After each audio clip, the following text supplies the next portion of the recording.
A billionaire pharma exec and his wife are found dead in a bizarrely staged scene in their home. Yet there are no clear suspects, no arrests, no charges, no convictions. So, who killed them and why?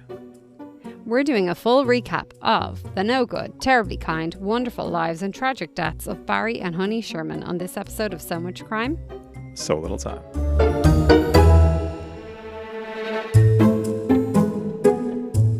Hey, Dee, when you are reading a very long podcast title, does your mind ever wander and you think like, gosh, what else could I be doing as I'm reading the title of this very long podcast?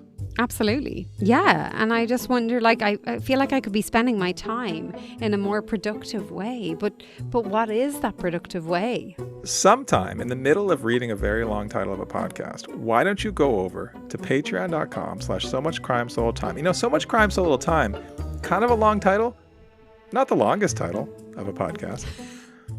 Turns out. If you go there, while you're still reading that title of that long podcast, you can listen to longer time machines, early episodes, bonus content, outtakes, and before you're done reading the name of that long podcast, you'll have gotten that wonderful feeling of supporting this show with a medium-length podcast name. Patreon.com/SoMuchCrime, So Little Time. Thank you.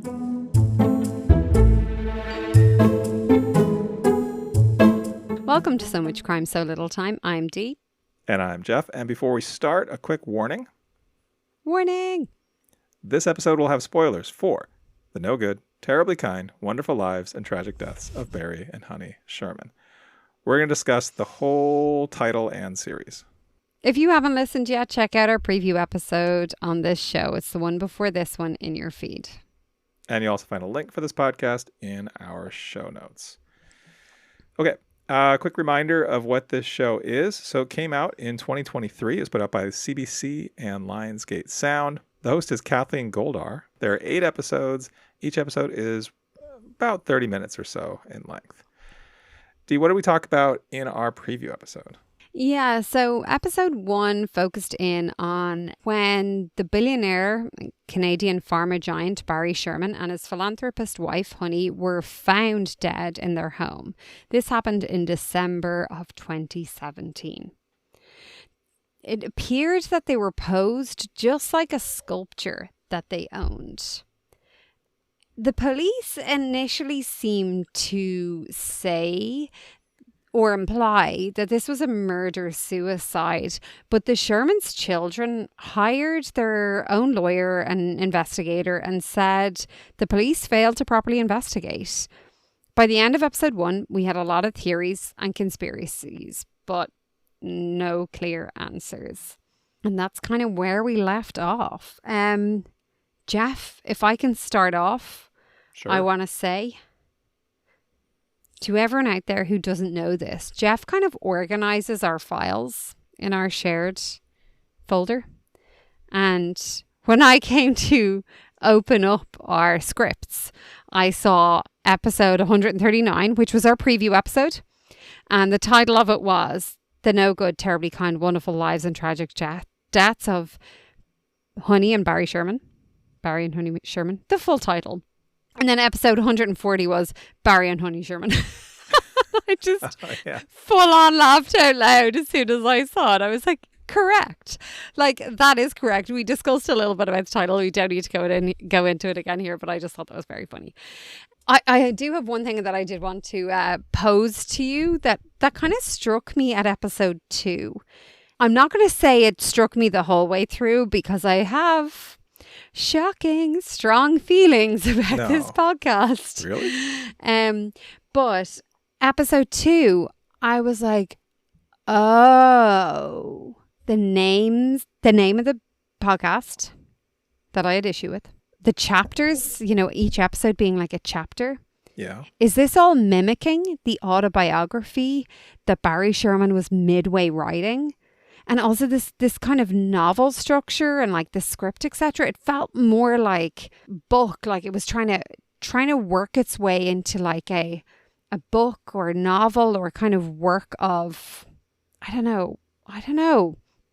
I was wondering if it was if it was really focusing in on his writings. And so I was just kind of wondering whether it was that was the focus. Did you get that? No.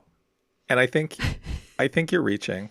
And I think this does a thing that bothers me with some of the podcasts that we listen to. And this was maybe, well, one just moment. One thing.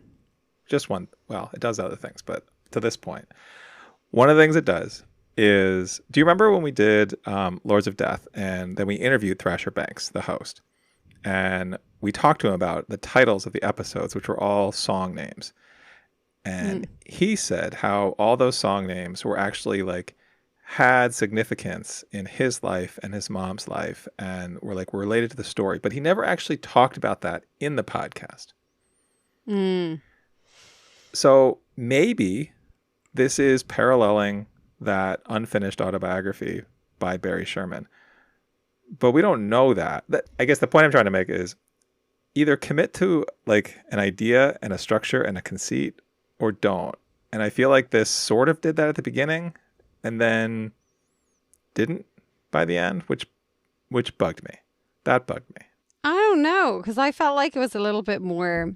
Okay, I did think like the chapters and the fact that it was broken into chapters and the constantly going back to his writings and all of that aspect to me felt, and like even the opening being about the sculptor, and you were kind of saying like, well, is this going to be a big part? Because like this seems kind of cold, like such a weird opening to this podcast. But then you get to like episode 6 in particular, or chapter 6 or whatever, that I noticed it's complicated.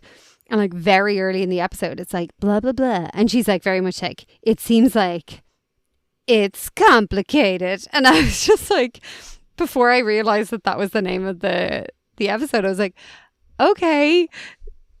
I don't know. It felt like it was trying to do a thing. Yeah, that's what I'm saying. It was trying to do a thing. I did not like this podcast. Oh, I'm coming out already. I'm coming out strong. I have some issues with lots of parts of this podcast, and I thought, and part of it, honestly, getting back to the title, is the title promises sort of a level of like creativity and like something kind of new and interesting, and I felt like this was not that. Like I just didn't think it was that compelling of a story, that interestingly told of a story.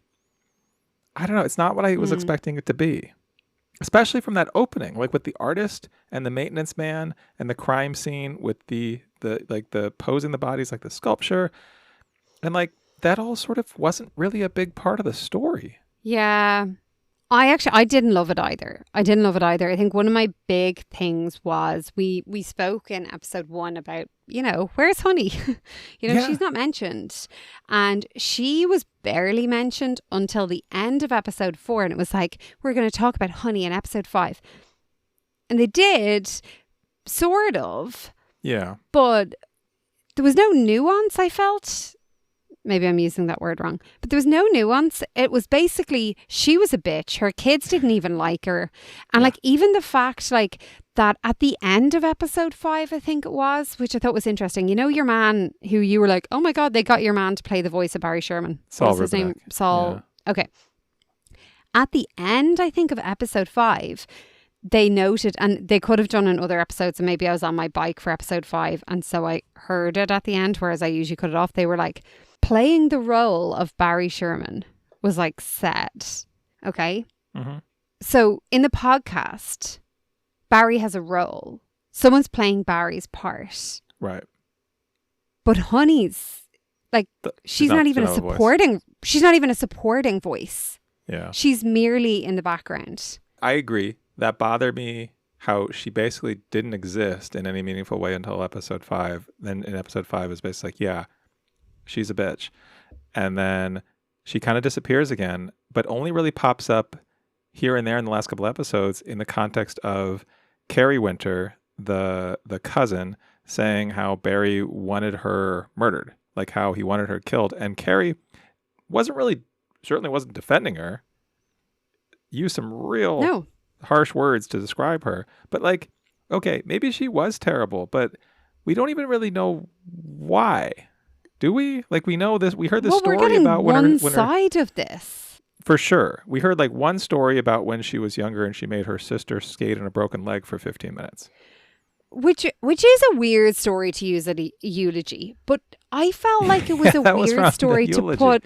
Yes. I thought it was a weird story to put in a podcast without anything else backing it up. It was like, oh, well, she did give to charity, but also some charities she just turned up like once in a while and bought everyone really fancy lunches and then like left again. Right. Okay, but is that because she's so busy because she's giving to so many charities? Because I don't know. I just felt like it was. I felt even if people won't talk, there's surely more to say. Yeah. Well, okay. And people won't talk. That was on my other issues. I feel like we kept hearing, oh, we wanted to talk to this person, but they declined to speak for this podcast.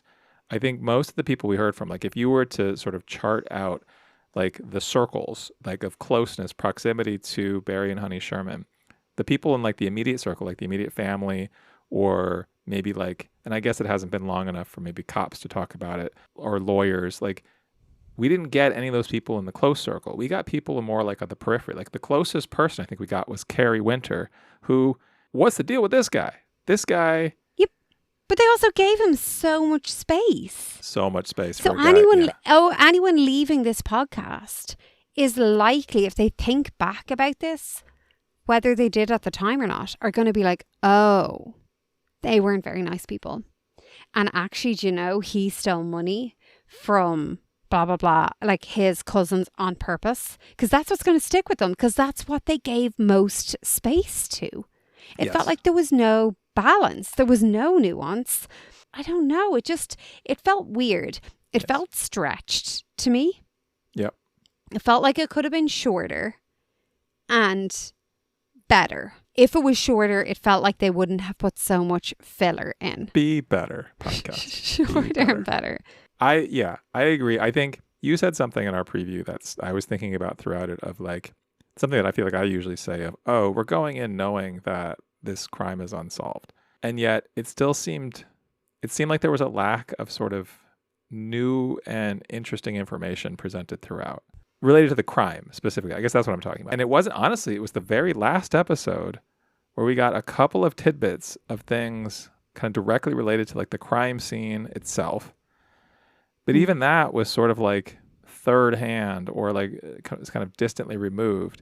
And I was like, where was this in like episode 2 or 3? Like, I feel like we were sort of promised like this, the whole thing with the staging of the bodies and the sculptures like that didn't even like, wasn't even mentioned for most of the podcast. Yeah. And I also just felt like there was so many kind of easy or very clear-cut holes. Like, you know, they're discussing like the possibilities with who was your one, the private investigator that she was talking to, your one who ended up getting her private investigator's license was kind of like an on the side gig. So she gave like a couple of like ideas being like, oh, I had considered, you know, was water, you know, because of where it was water a factor? Was there like a religious side to it? And that was something I had actually looked up because of the time of year. It was like just at the start of Hanukkah. Now, I'm not going to pretend to know about Hanukkah. I don't. But was there some like connection there? Not really mentioned. Yeah, I was going to say, thing that was all you, right? They didn't mention Hanukkah at all in this. No, but there was, I didn't mention that in episode 1 or in our preview. Like the podcast but like, didn't mention it. No. The other thing was, from the way they described the house, I was like, how is no one saying like, maybe it happened in the pool room, like the room with the pool. If they had their jackets on, they were leaving to go out or coming in. Someone attacks them at the door, pushes them into a room that's far away and concealed. Because if the maintenance man went by and wasn't able to see in there, nobody can see in. Like, it's not like, it doesn't have to be, like, how is no one just considering that? Like, that makes sense. Yeah. But none of, like, were there cameras? Were there cameras on the outside? I know that there was like these cameras and it was like this guy with like a weird, not even a limp, like a weird kick out leg thing. Yeah, the Walking Man video. Okay, so like, I don't know. I felt like they just laid into the money. They were like, you can't talk about these people without talking about money. So do you know what we're going to do? We're going to talk about money. We're going to talk about how Honey was a bitch. And we're going to talk about the fact that Barry was a misogynistic arsehole. Sure. And anything you read about this case focuses on Barry and not on Honey. So what we're going to do is we're going to focus on Barry and not on Honey. Because, you know, she was killed, but whatever. I'm like, why aren't you being the anti-story? The one that's like, no, we will focus on Honey. We will also focus on Barry, but we're not going to focus on the money. We're going to mention the money because that's everywhere. What's the point in retelling you the story that's everywhere? We're also going to tell you stories that maybe haven't been told or like options that maybe are out there. But yeah, who gained from this crime? Who made money off of them being dead? If it was an insurance ploy, we didn't hear about that. If it was, you know, we heard of, there was no clear motive. There wasn't a robbery. We know that there wasn't a robbery, but like, was there an attempt? Like, could there have been? I mean, do we know there was no robbery? Like, the police didn't do a good enough job to like figure that out. I feel like we mostly know that we don't know very much. Yeah, but how do you make 8 episodes out of that? That's my point, which was, I know, but like, it was just frustrating because it wasn't the police didn't do enough. It wasn't let's lay into the police, which I'm glad. Like, I'm kind of overhearing that. I know it needs to be said multiple times, but like, they didn't lay into that. I just feel like they laid into what every other story seems to be about this crime, which is he was an arsehole, she was a bitch, they had a lot of money. Okay. Like the story about him trying to call in the debt, being like, we're going to need money. We need to be a bit more liquid. I thought that was really interesting. I'm like, can we hear a little bit more about that? Like, that was why? episode 8. That was the last episode. And I'm like, why? Can someone tell me the why here? Because like, I feel like they didn't pause and say, like, what does this mean? Like, I understand what it means to want to be a little bit more liquid. Like, I understand the phrase. I get what it means here. But like, pause and say, what happened was X happened. We're going to have to pay out this. Why do they have to pay out? What was happening there? Who is being negatively impacted by having to pay out? Because someone is. Yeah. And if they're paying out, are they admitting guilt? And if they're admitting guilt to someone, to something, is someone else saying, fuck you, you fucked me over, your guilt that you're admitting to right now has like killed someone I knew or has negatively impacted me for 5 years or 10 years or whatever. We didn't hear any of that. No. And you're, I mean, I want to jump back to say, so you talked about the fact that the company, the pharma company, potentially was in some financial trouble of some sort. Maybe. Yeah. We heard like vague things about that, and that Barry was going to call in the $50 million to Jonathan, his son, that he'd given him. But maybe. That's also sort of vague. Like, how urgent was that? We don't really know because Jonathan didn't talk to the podcast, and we don't really have any of those details. So, but again, that was like halfway through the last episode where that, like, because that's motive, right? Because the other part of this story that was, again, only really brought up in that last episode was, did Barry maybe kill himself? Which is a possibility, but why would he have? They didn't even scratch the surface of that, and it didn't even really come up in any serious way until like the end of episode 8. But even then, I feel like it was dealt with sort of offhand. Like it was mentioned like, oh, maybe this was wrong all along. We're not going to really investigate that. But like, that's the other thing. Like, if he's about to go in debt with his company, depending on the level of issue, could that have been a factor? Yeah, I don't know. Maybe. We don't know. We don't know because they never dug into it. Right. And I was just like, why? Why have we listened to 8 episodes of the same sentence over and over again? And we're not hearing some investigation into some of the really interesting threads that you're bringing up. Right. I feel like, in a way, this maybe felt like a podcast put together not by CBC, not by Lionsgate. Like, it feels like it wasn't put together by, oh God, I can't say it, professionals. Oh, wow. Like, yeah, no, that's a bit harsh, isn't it? It's a bit, although I was thinking like this felt like the AI version of a true crime podcast. Oof. I think that's worse. I'd say That is journalists worse. were worse. Yeah. All right. Yeah. It just felt like things were glossed over. Like, I can't get this person, so I'm not going to dig, kind of thing. And I'm sure that's not what it is. I'm sure that a lot of hard work went into it. And I'm sure that, as with every podcast we hear, it was I loved hearing like the little bits of like meeting people for interviews. I always love those kind of bits. I always think that brings kind of personality to it. Mm-hmm. But I don't know. There was just that was so almost much more of it. frustrating. I shouted. I shouted at my phone a few times. When do you remember Like an example? Yeah, I have a few written down where I have capital letters. Okay. Like in episode 6, one of the people that was being interviewed was like talking about the online sleuths. Yeah. And they were talking about different cases and how sometimes online sleuths have been like really helpful. And particularly they were talking about the Gabby Petito Yeah. Mm-hmm. case. And there was a mention that it was like, actually one of the online sleuths, like they were moving quicker than the police. And one person helped to solve or to find Gabby or, whatever this line was. And I was like, I had to pause my phone to shout at it because I didn't want to miss the rest of it. Of course they get to move quicker. They have nothing to lose. Yeah. They can just put something out there.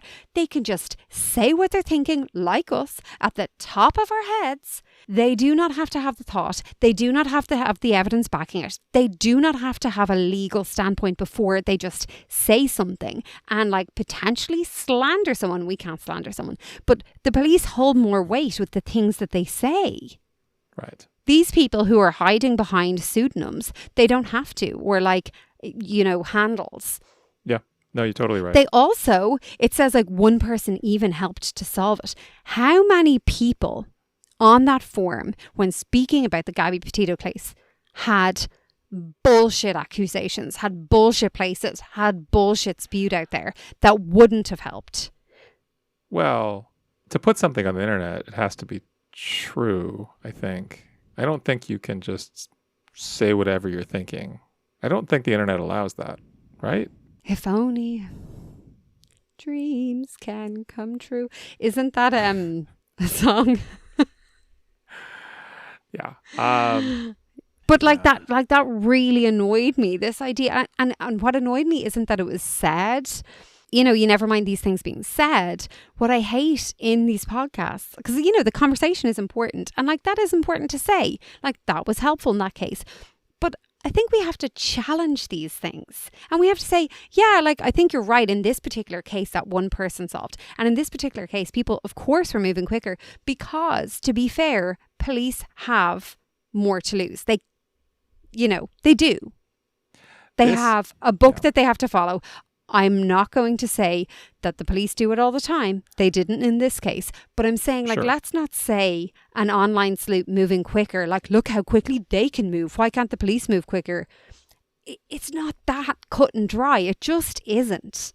And it pisses me off. I'm sorry. When podcasts go down the direction of not just challenging a little bit the guests that they're talking to or the people that they're interviewing, just being like, oh yeah, well, to be fair, blah, blah, blah. Like, you don't have to have an argument. You don't have to get as heated as I do when I go on my little rants, but posing the question. We don't have to be for the police or against the police, but we can pose the question that, of course, they are held to a different standard when it comes to suggesting that someone might be guilty. A few episodes ago, you said something to the effect of, I want to make it clear that Jeff had the idea, like Jeff brought this podcast idea to me. And I feel like it's important to stress that because, and maybe this is obvious to people listening. I don't know. You tell us. But Dee's going to have these conversations and go on these rants, whether there's a microphone in front of her or not. And it's really just about me saying, we should put this out into the world. Like, we should capture this because this is quality content. And it's going unrecorded for all these years. You just couldn't cope with me giving out about podcasts. You're like somebody else. Maybe I told you that there was a time where you were giving me a ride to work and you were going off on a podcast, on a true crime podcast. And I think that's when it really like clicked in my head of like, this is what I would be listening to in the car by myself, like someone on a podcast. And here you are just giving this away for free. Yes. And yet still. It was still. But I wanted to say, I feel like I do. I'm kind of annoyed at how much I agree with you, but I do. Oh, you want to have an argument? A little bit. But this also, like, I want to say it in a different way. Like, I think this reminds me, I said, like, I feel like this is sort of like an AI podcast, but I think it's also like what I feel like you get from maybe like a high school. Like, okay, there was a period of my life where I graded high school papers. And what was always sort of really frustrating to me about that is you'd have these students with really good ideas, or like they had picked up certain things from better writing. Like they had the elements of that. And I think this podcast had several elements of stronger podcasts. If anything, it really just reminds me of what some of the podcasts we like do so well and like why they work in the ways that this one didn't work. I mean, you made that point about those little bits of the sort of off the cuff moments with the interviewees and like hearing about like those settings of the interviews. And yeah, that stuff is great. The other moment that stuck out to me is when our host Kathleen talks about the class she took where they went on the field trip to the coroner and learning about like what may look like a suicide might be actually a murder, and like how like I could have I could have been the whole podcast on that. Yeah, and also how if you give the same evidence to one side, the bias to like an expert, I thought that was fascinating. I want to hear more about that. Which made total sense in the context of this story, right? Like why that absolutely would happen. But then what do you do with that? Okay, so now we said that. Now what? We didn't get that. Yeah, and then I don't know. Like I don't know. You know, the way we used to, we haven't done it in a good while now, I think.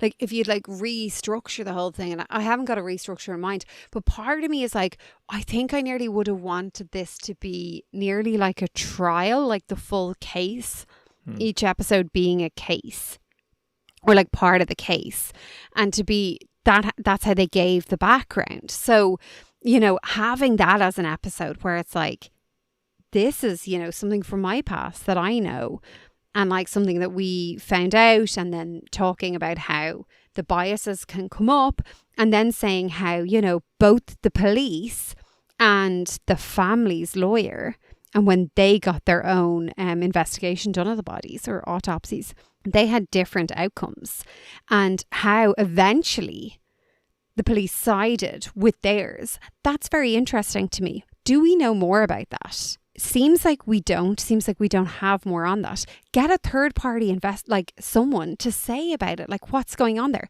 Then why don't we have like someone saying, and I think we touched on this a little bit in episode 8, like, okay, if it was a murder suicide, this is the option of how it might have happened, and this is the option of why it might have happened. It was kind of like, well, he didn't, he was too old, and he didn't really have a reason. And it's like, but he did. Like, didn't he? Like, you were just saying that he might have had like liquidity problems. That could be a reason. Was there an affair? There's no mention of affairs. Was that a reason? He didn't want this house built. He didn't want to spend the money on that. Was that a reason? Apparently he wanted his wife killed a few years ago. Seems like that could be a good reason. Like, there seems like there might be reasons, especially if she's going to spend all this money on the house and he wants the money to go to the children. Yeah. seems doable. What about the fact that could he have paid someone to come in and kill them both? Was there toxicology done? Could they have been sedated and then killed? Yeah. There was marks on her wrists. Could she have been killed and him being sedated and killed? Was it whole part of the fact that he wanted all his money to go to his kids and he was done? Like, I feel like there was so much that they could have done of like, these are options. Like, these are potentials. These are things we don't know, but they are potentials. Now we're going to give you the other options of like, what could have happened. Like, potential, they're walking into the house one night and someone takes their coats down, makes them like, immobilizes them, pushes them down into a room that no one will hear them, no one will see them. And this is like how we think things might have happened.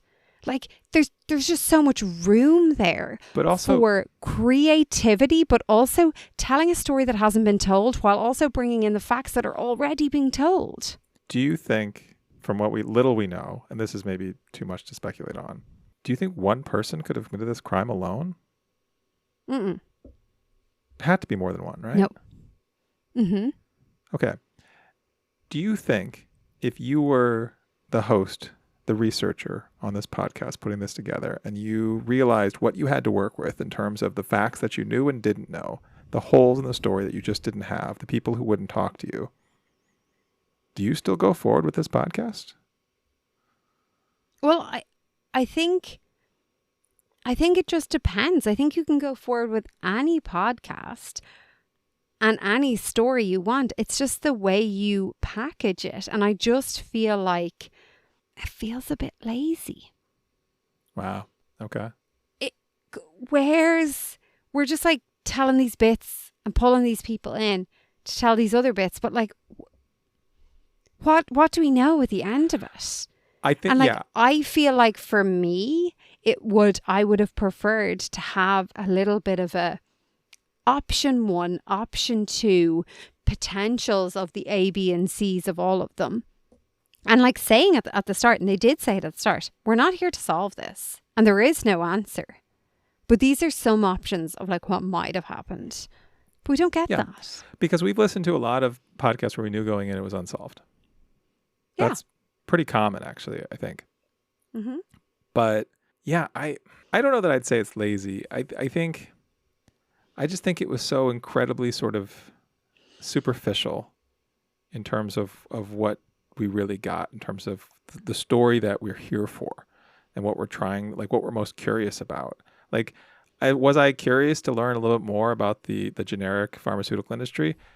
Yeah, but that's me. But there was also a point where I was listening to that episode. I think that was episode, 2 or 3, where I was also like, we're really far afield of like true crime right now. Like, this is turning into like a Freakonomics podcast. And like, yeah, I'm here for that. But I was imagining you getting super bored. Yeah, I don't know, just didn't love it.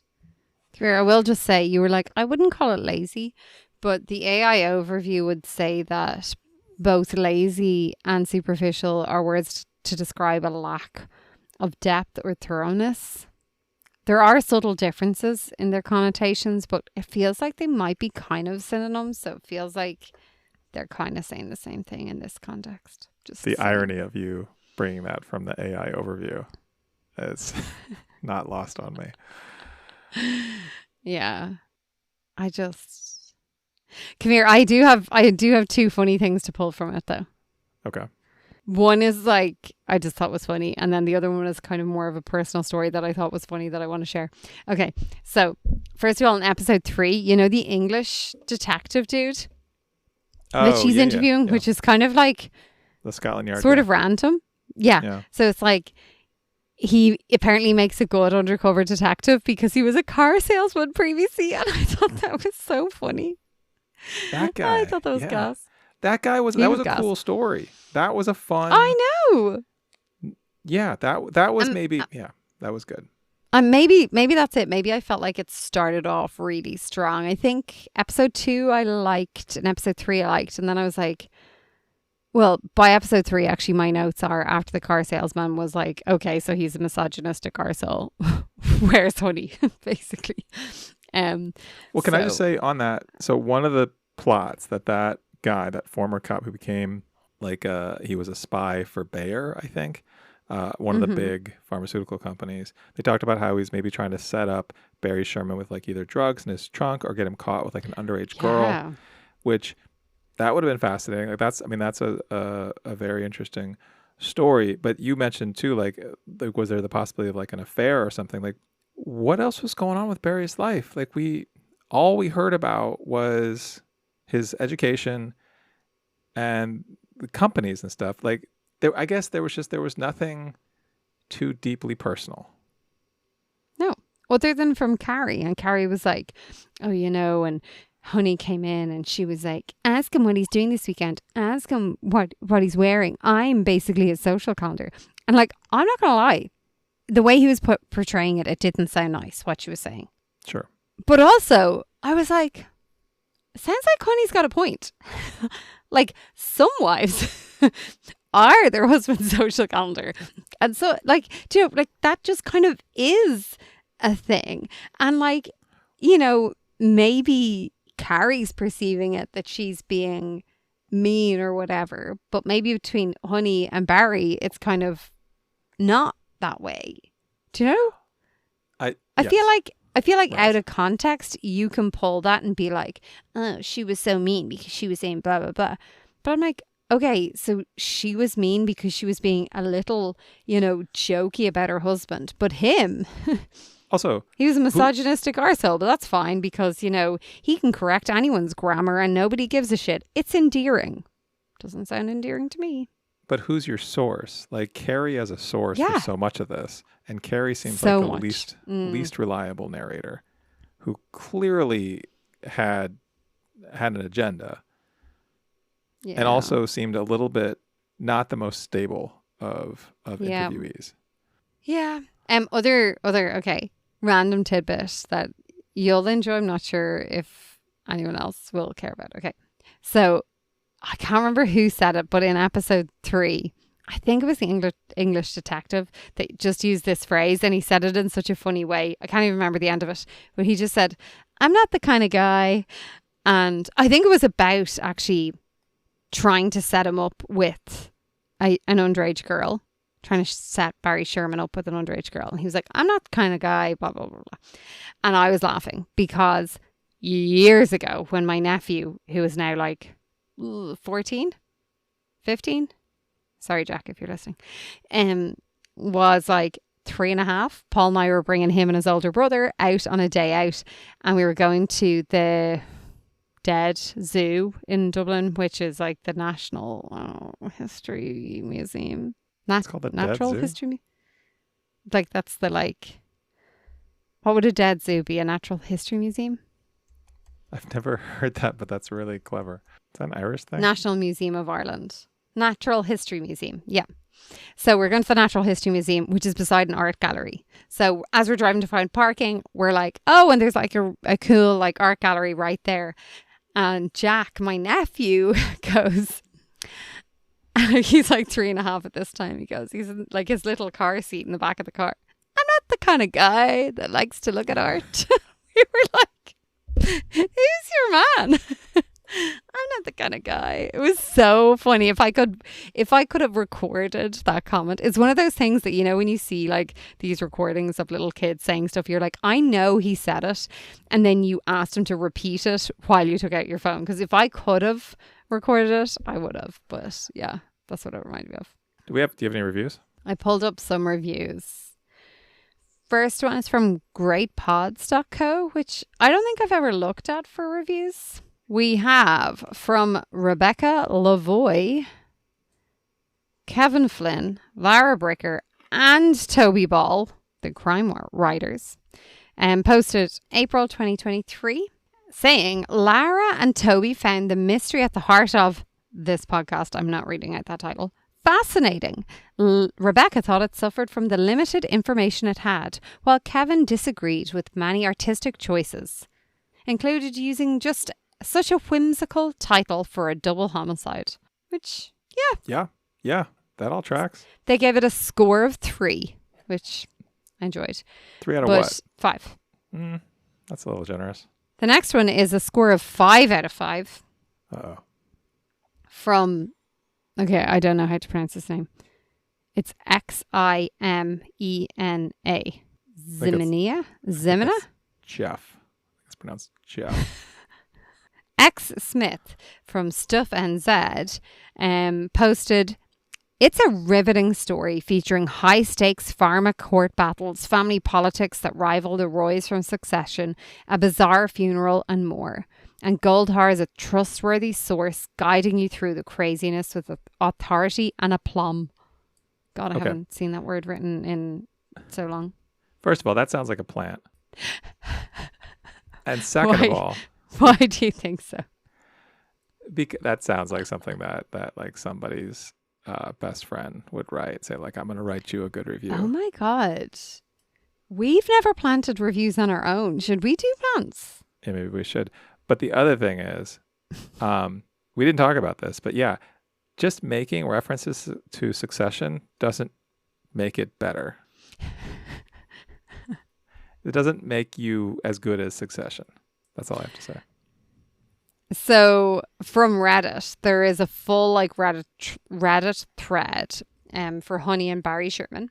And someone posted the podcast and was like, has anyone listened to this podcast? It predates Kevin Dunhu podcast and has some new content. So Previous Finance 199 says, I thought this podcast was so well done. The Kerry freakout was quite the episode too. Lol. Like the Kerry freakout? Near the end where he threatens the children.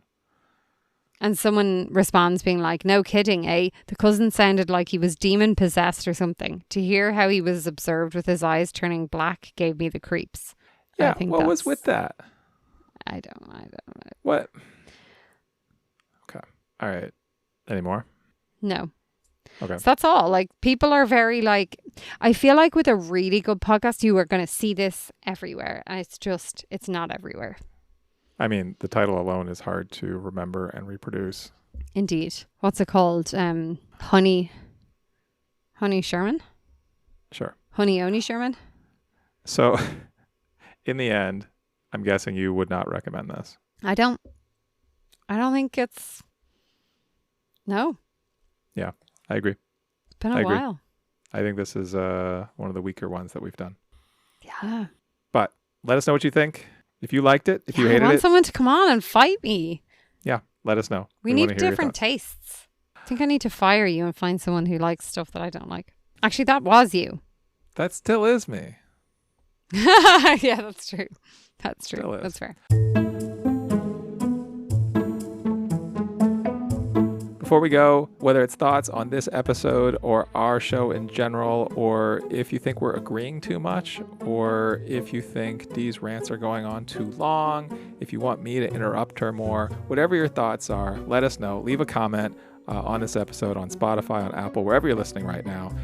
While you're there, don't forget to rate us. Give us a 5-star rating. We really appreciate it. It also helps other people find the show. And along that same line, tell people about the show. We appreciate it. Thank you.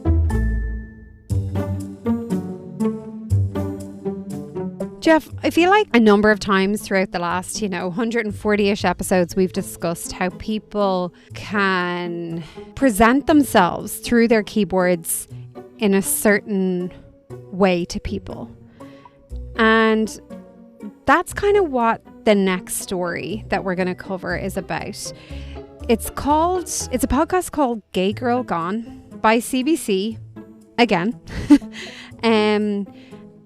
But the interesting thing is the girl we're going to talk about is Amina Arif, who is in Syria, predominantly Muslim country, and she outs herself as a lesbian back in 2011. For anyone who's unaware of this, that was not the done thing back then.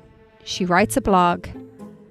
She connects with people around the world, including one person that we're going to hear a lot from. I think this is going to be a very interesting, very different podcast.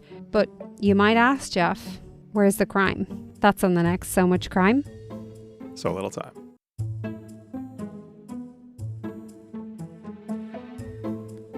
So Much Crime, So Little Time is a production of Mind Glove Media.